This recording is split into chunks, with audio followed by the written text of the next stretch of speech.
Entonces vamos con el grupo C. Voy a compartir pantalla.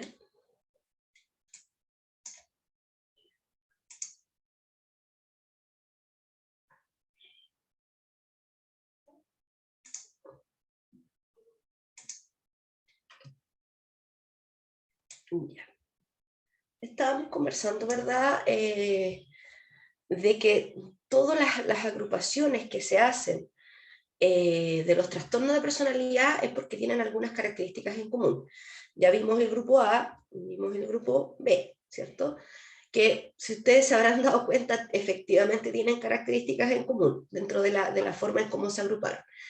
Y en el caso del grupo C, nos vamos a encontrar con 3 tipos de trastorno de personalidad. Y la verdad es que acá estos tipos de trastorno de personalidad también tienen alta prevalencia, ¿ya? Al igual que el trastorno límite de personalidad y el trastorno histriónico de personalidad. El trastorno de personalidad evitativo, ¿ya? El trastorno de personalidad evitativo suelen ser patrones patrones en la personalidad persistentes en el tiempo, ¿cierto? Personas que van repitiendo patrones de inseguridad, mucha timidez, sentir que son inadecuados en distintos contextos, tienen una sensibilidad al rechazo bastante más aguda que otras personas, siempre piensan que todo lo que pasa a su alrededor es porque ellos lo causaron, son personas que suelen tener pensamientos muy culposos, etcétera, ¿ya? Una vez más, algo de los genes, y a su vez también cambios en las apariencias físicas. En este caso se suma, a diferencia de los otros trastornos de personalidad, acá se suma, por ejemplo, a cambios muy repentinos, accidentes en la primera infancia, o haber tenido, por ejemplo, un sobrepeso importante y después haberlo perdido drásticamente. Y eso va desarrollando en la persona mucha inseguridad y mucha dificultad para el autoconcepto, para la autovaloración también afectiva, sobre todo afectiva, ¿ya? Después vamos a tener, perdón, es bastante más común, o sea, no es bastante, es un poquito, sí, me corrijo, es un poquito más común en mujeres que en hombres, ¿ya? Después tenemos al trastorno de personalidad dependiente. El trastorno de personalidad dependiente, insisto, es un trastorno como todos, por ende no es una característica, por ende si ustedes conocen a alguien que es, que es un poquito dependiente en las relaciones afectivas o es dependiente, no necesariamente significa que esa persona tiene un trastorno de personalidad dependiente, ¿ya? Hay que buscar, hay que mirar muy bien. Recuerden que estos diagnósticos son más bien de observación clínica, hay que buscar muy bien otras características también que engloben, o sea, que engloben a este trastorno. Entonces, estas personas suelen ser personas que dependen emocionalmente, incluso en otras áreas del desarrollo, dependen de los otros, ¿ya? En general, la mirada que ellos tienen de las relaciones afectivas es estar constantemente satisfaciendo a los otros, ¿ya? En todos los niveles, emocionales, físicos, son personas que se pueden postergar mucho de manera significativa y o sea, perturbada en este sentido, y que puede tener muchas repercusiones a nivel social también, se postergan por los otros. Y puede ser a todo nivel. Y esto a nivel afectivo puede ser con los hijos, pareja, amigos, etcétera, compañeros de trabajo, como todos los trastornos de personalidad, pues están enfocados en todas las dimensiones. Es también, como la mayoría, tiene un comienzo en la infancia, ciertas características. Es uno de los trastornos de personalidad también más frecuentes, junto con el histriónico y el límite, está dentro de la misma categoría a nivel epidemiológico, y es igual, se han hecho estudios que comparan que es muy similar entre hombres y mujeres. Aquí no habría una prevalencia en este trastorno de personalidad, ¿ya? Y por último tenemos al trastorno de personalidad obsesivo-compulsivo, que yo creo que muchos lo han escuchado. El trastorno de personalidad obsesivo-compulsivo no es en este caso, no es el TOC, que es el trastorno obsesivo compulsivo, que ya lo hemos revisado. El trastorno obsesivo compulsivo es de la gama de los trastornos ansiosos, tiene características muy específicas, se puede diagnosticar también con observación clínica médica y también se puede diagnosticar en las relaciones interpersonales, etc. Pero es un trastorno que puede afectar a cualquier persona. Distinto, el trastorno de personalidad obsesivo-compulsivo es que la persona tiene patrones a lo largo de su vida y de su historia obsesivas compulsivas, conductas obsesivas, pensamientos obsesivos y conductas compulsivas. Pero es menos evidente, mucho menos evidente que el TOC, ¿ya? El TOC es muy evidente, llega a ser, de repente es como medio de caricatura, porque llega a ser muy molesto, genera un malestar significativo a la persona, a diferencia del trastorno de personalidad, como todos los trastornos de personalidad son patrones que van a lo largo de la vida, pero que uno puede de una u otra manera aprender a vivir con los patrones y muchas veces sí afectan a mi entorno y sí me afectan a mí, pero es más bien llevadero, ¿ya? El TOC no. El trastorno, o sea, el trastorno obsesivo compulsivo, no. En este caso, entonces, van a ser personas que están muy preocupadas por las reglas, por el orden, el control. Las personas que, ejemplo, yo les pongo ejemplos medio burdos un poco, ¿ya? Pero para ir comprendiendo. Por ejemplo, estas personas que les encanta hacer el aseo. Y hacen el aseo y no es un aseo ritualizado, no es que, por ejemplo, no puedan salir de la casa sin que el cojín esté para un lado y no esté para el otro, y eso es como bastante más exacerbado. Pero acá no es como hacer aseo, que esté limpio, que esté bonito, que no sé. Entonces, este trastorno, principalmente las personas están muy preocupadas por las reglas, ¿ya? Por el orden, por mantener el control, también mantener el control un poco de la vida de los otros, son personas que suelen estar sobreinvolucradas en sus relaciones sociales, en general, se observa que el trastorno de personalidad obsesivo-compulsivo tiene características genéticas también y, una vez más, de pautas y patrones de crianza en la primera infancia, ¿ya? Y el medio ambiente que rodea, en este caso, al niño que va desarrollando después a lo largo en la adolescencia y después en la adultez, el trastorno. Aquí hay una prevalencia, no es muy superior, pero es superior a encontrarlo más en hombres, ¿ya? Eso con el grupo C, y también con los trastornos de personalidad. Vamos a ir a hablar de otros trastornos que ya no son de la personalidad, pero son muy, muy conocidos, que ustedes también, me imagino que lo ven constantemente, sobre todo en los servicios de urgencia y en atención primaria. Vamos a hablar del trastorno de estrés postraumático, ¿ya? Y el trastorno de estrés postraumático es un trastorno de estrés agudo, muy agudo, que se da posterior a un evento traumático. Pero antes de hablar del estrés postraumático, quiero que hagamos algunas breves diferenciaciones. Vamos a hacer la diferenciación entre el estrés normal y el estrés patológico, ¿ya? El estrés, el estrés como tal debe estar presente en los seres humanos. De hecho, el estrés es el que nos hace mantenernos alerta a distintas situaciones que pueden ser de riesgo en el medio ambiente, ¿ya? Entonces, el estrés es el que nos permite escuchar o distinguir sonidos. Por ejemplo, bueno, aparte de nuestro oído y todo eso, pero si nosotros estamos más hiperalerta, podemos distinguir distintos sonidos y ese sonido automáticamente nos va a generar una sensación como de estrés, como de exaltación, que es como funciona el estrés, y esa exaltación yo digo, chuta, aquí pasó algo, ese sonido no es esperado, por ejemplo, ¿ya? Entonces el estrés es normal, debe estar en todos los seres humanos, debe estar en nuestras vidas cotidianas, nos hace bien porque de hecho el que nos mantiene, como les digo, en rutinas también nos permite mantenernos concentrados, por ejemplo, o también desconcentrados.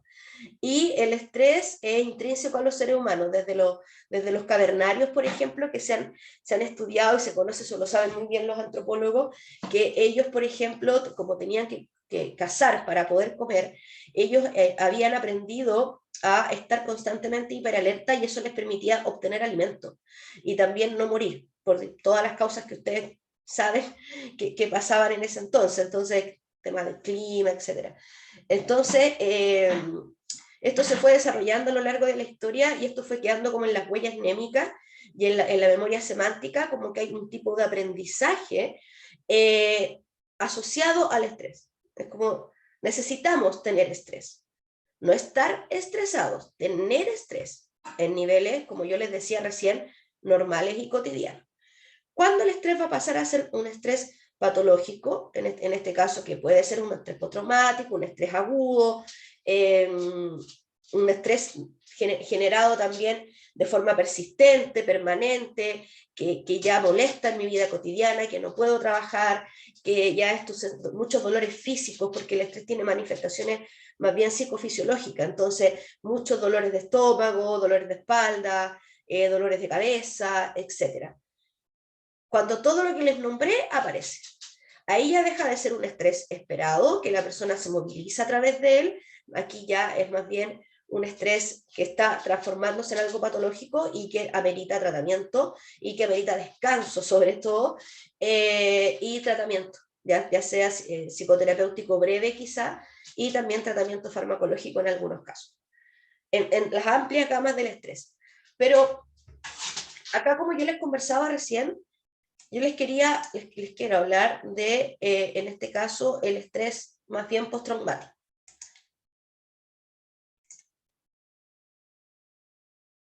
Elegí el trastorno de estrés postraumático para detallar un poquito más sobre él, específicamente porque el estrés postraumático es algo que nosotros en salud vemos mucho, se ve harto, ¿ya? Más que nada porque, desde mi experiencia, ¿por qué? Porque las personas que presentan el estrés postraumático suele ser después de un episodio, como yo les decía recién, que pone en riesgo o en peligro peligro la vida de la persona y por lo general suelen llegar a los servicios de urgencia, ¿ya?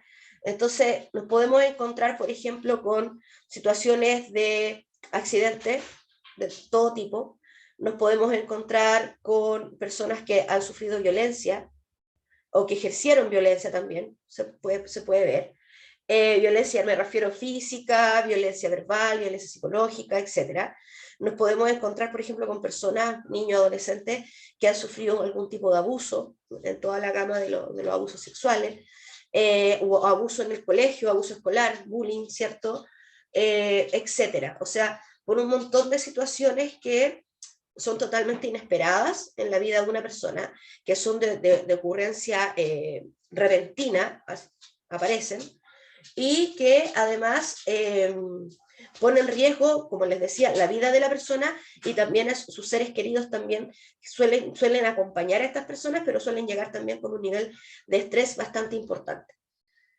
El estrés postraumático, cuando ocurre el episodio y uno hace la intervención correspondiente, en este caso una intervención en crisis, si es como más como a la persona o al niño y un familiar directo, o por ejemplo un primer auxilio psicológico, va a evitar que este trastorno en el tiempo, en vez de ir disipando, los síntomas agudecen, ¿ya?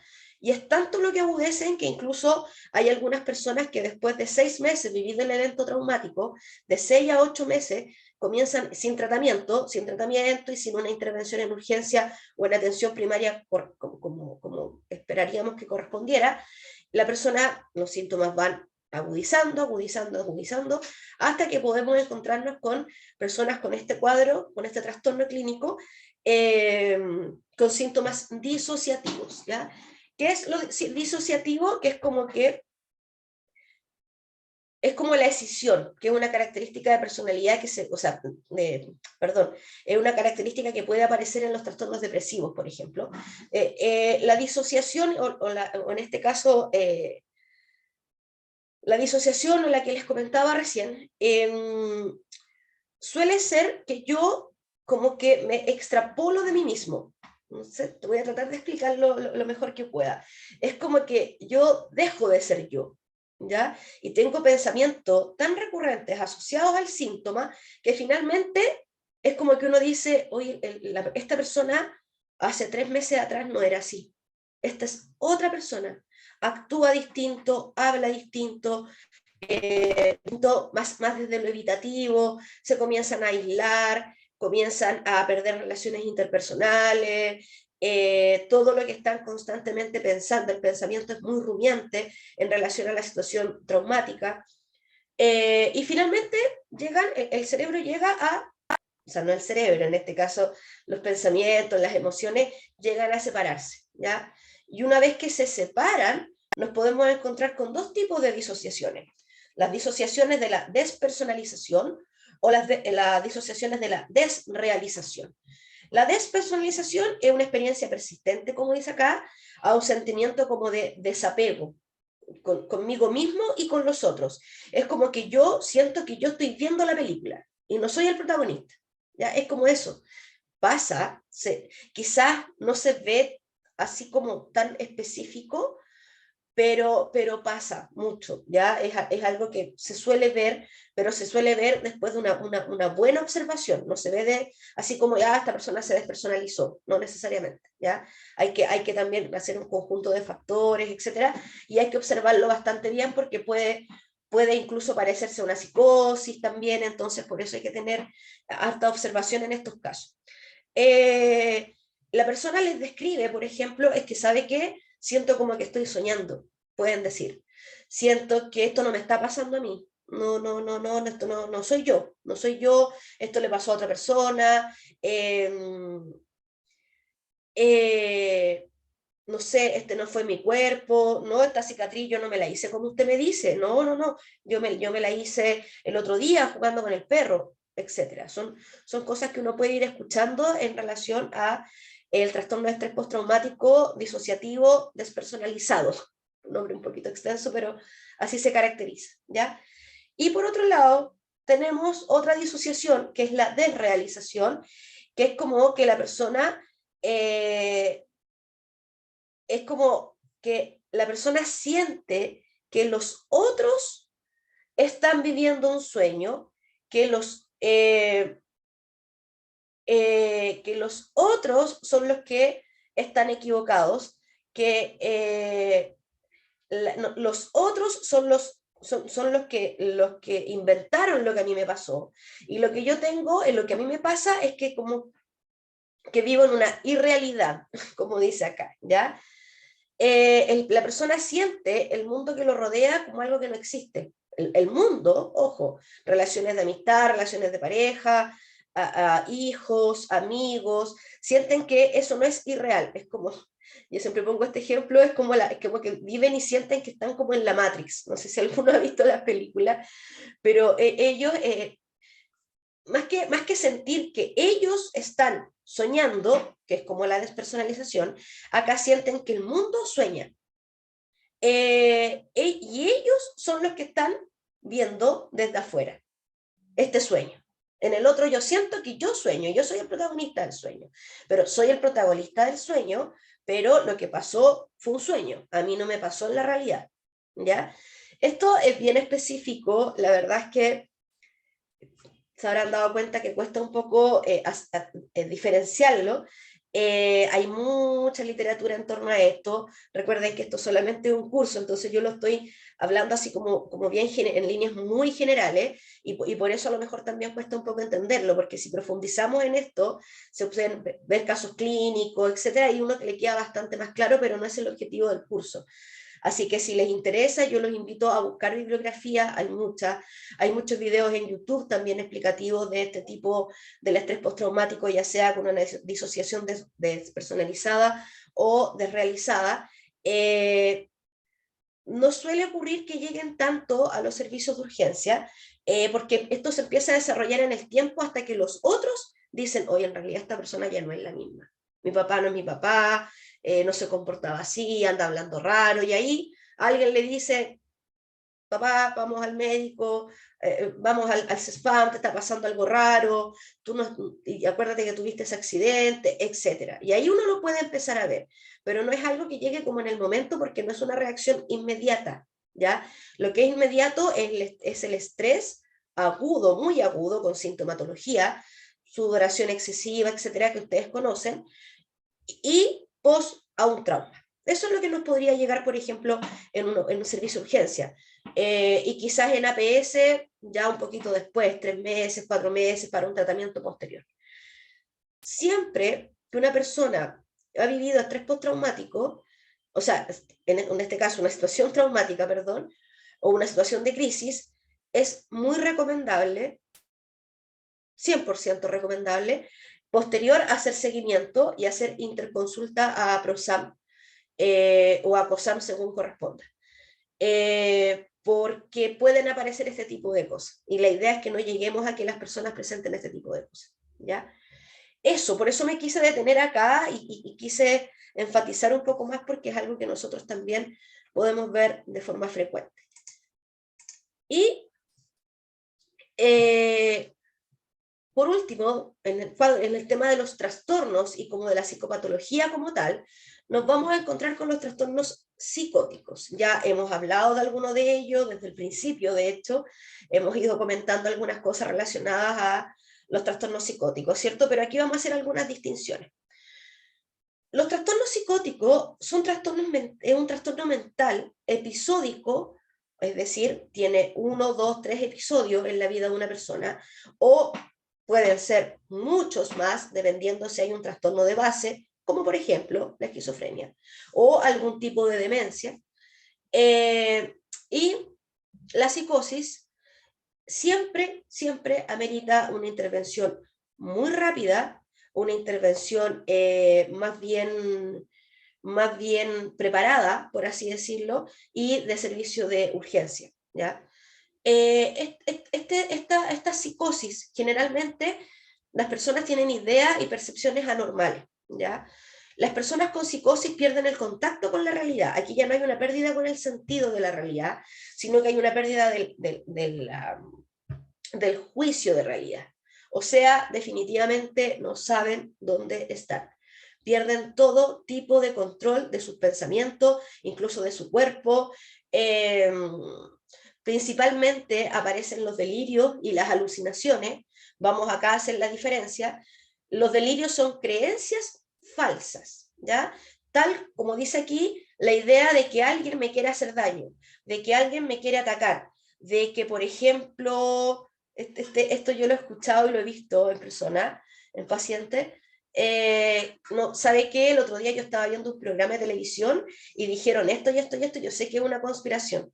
Y esa conspiración es en contra mía, porque el personaje del documental, lo que haya sido, que haya estado escuchando, viendo, me lo estaba diciendo a mí, porque es un complot en contra mía. Entonces, yo, ¿sabe qué es lo que voy a hacer? Me voy a ir del país.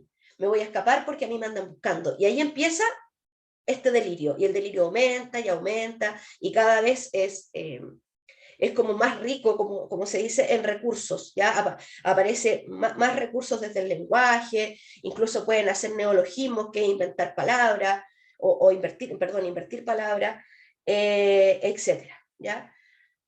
Y por otro lado, tenemos a las alucinaciones, ¿ya? Que las alucinaciones ya no es una creencia de que alguien me va a atacar o alguien me quiere hacer daño o hay un complot, sino que yo ya es una percepción. Las percepciones, ¿cierto? Escuchar, ver, sentir, el olfato, el gusto, ¿cierto? Entonces aquí ya son percepciones falsas, percepciones irreales, con pérdida del juicio de la realidad. Entonces aquí la persona, como son las percepciones, escucha que una voz que le dice, te voy a hacer daño, te voy a matarte, etc. Ve que una persona corre por afuera de su ventana y que va con un cuchillo en la mano, puede sentir que lo tocan, en realidad percepciones, ¿ya? Todo lo que tenga que ver con el mundo de las percepciones. Ya no es una creencia de que me van a atacar porque hay un complot detrás mío. No, aquí yo siento y veo y escucho cosas. La esquizofrenia, como yo les decía, va a ser un tipo de trastorno psicótico, ¿ya? Está dentro de la familia de los trastornos psicóticos. Hay algunos casos en personas que están sufriendo un trastorno bipolar de tipo 1, muy agudo, en la parte de la manía, no la hipomanía, de la manía, pueden aparecer también a lo mejor algunos episodios psicóticos breves con alucinaciones y con delirio, o a lo mejor solo con alguno de ellos, solo delirio, solo alucinación, que también suele ocurrir. Y siempre hay que fijarse muy bien que bueno, los trastornos psicóticos, hay bastantes estudios que también ya de la década del 50, 60, hubieron varios autores que quisieron ir explicando el origen de la esquizofrenia, por ejemplo, y entre ellos está la teoría del doble vínculo, de Bateson, y hay un montón de teorías, no las vamos a profundizar, que tratan de explicar de dónde viene la esquizofrenia, ¿verdad? Y los trastornos psicóticos en general. La verdad es que hasta el día de hoy es algo que sigue en estudio. Hoy más bien se habla de una cierta carga genética, más relaciones de primera infancia, o sea, de 0 a 2, 3 años, y también otras experiencias de la vida, no sé, estilos de crianza de padres quizás como inestable, hay hartas cosas y también los invito, la verdad es que es bien, hay harta literatura de esto también y la verdad es que es bien interesante conocer de esto porque es algo que también podemos ver en los servicios de urgencia y también mucho en APS. En APS aparece mucho los episodios psicóticos breves y aparecen mucho por consumo de sustancias, ya no es algo que la persona desarrolló y le ocurre desde dentro hacia afuera, sino que en este caso de afuera hacia adentro. Por ejemplo, la ingesta excesiva de alcohol puede generar algún tipo de delirio o alucinación. La ingesta excesiva de ciertos medicamentos, cuando me refiero a excesiva, me refiero 2 clonazepam, por ejemplo, a una persona que no está acostumbrada, puede tener un episodio, por ejemplo, de alucinación, sentir que lo tocaron, sentir que le hablaron, etcétera, ¿ya? También puede tener delirio. Y en general hay que fijarse también, siempre hay que hacer también un screening a nivel, por supuesto, como en todo médico, porque también hay episodios psicóticos breves que aparecen en personas que han presentado tumores cerebrales, como dice acá, infecciones del cerebro, ¿cierto? Y, por ejemplo, un accidente cerebrovascular, ¿ya? Pueden presentar episodios psicóticos breves. Los episodios psicóticos breves suelen durar desde el segundo 0 hasta 15 minutos, 20 minutos. La verdad es que hay casos, se han visto casos de hasta 30 minutos, pero por lo general el brote psicótico, el momento psicótico, en donde aparece el delirio y la alucinación, son más bien breves. Después se puede prolongar, después se puede prolongar y incluso puede llegar a personas que pueden estar presentando delirio y alucinaciones o una de las dos en un periodo bastante más extenso que pueden ser un día, más cantidad de horas, por así decirlo. Pero cuando aparece, así instantáneamente, el episodio más agudo, el episodio breve, es más bien breve, ¿ya? Como yo les decía recién. Y con esto terminamos como toda la parte de los trastornos y la psicopatología. Entonces, hay algunas consideraciones que me gustaría destacar, que yo sé que ustedes lo saben, que primero, los trastornos de salud mental es súper importante saber que tienen que ser diagnosticados por especialistas, ¿cierto? Especialistas correspondientes al área de salud mental. Siempre lo ideal es que si ustedes sospechan, observan algo de quizás lo que hemos conversado acá o de otras cosas que tienen relación con la salud mental, va a ser muy importante hacer una interconsulta, ¿ya? En este caso al PROSAM o COSAM. Bueno, yo sé que primero PROSAM y después COSAM, ¿cierto? Se hace como el filtro, pero la idea es que siempre a PROSAM. Es súper importante no hacer categorizaciones diagnósticas si no es el especialista correspondiente, si no se han tenido en cuenta las consideraciones ambientales, sociales, culturales, de contexto, por ejemplo, esto que yo les decía recién, una psicosis en la urgencia, y chuta, no, está dando un cuadro que está empezando con psicosis, una psicosis breve, no, esta persona esto otro, sin preguntarle, por ejemplo, ha tomado alcohol en las últimas horas, ha tomado, consumió alguna pastilla, etc. O sea, siempre hay que tener todo lo que es cultural, social, de contexto de la persona. Eso es súper importante porque esas características nos van a permitir describir la generalidad del cuadro clínico frente al que estamos y eso nos va a hacer poder medir el nivel de gravedad, ¿ya? Bueno, la principal prevención en los trastornos de salud mental tiene que ver con un objetivo específico, por supuesto, que va a ser reducir la incidencia, prevalencia y recurrencia, como dice acá, de los trastornos mentales. Entonces, ¿cómo hacemos esto? Con derivaciones automáticas, sin dudar muchas veces. Si estamos viendo una persona que está con alguna de las cosas que hablamos, ya sea muy agudizada o menos agudizada, siempre hay que pensar en la interconsulta, ¿ya?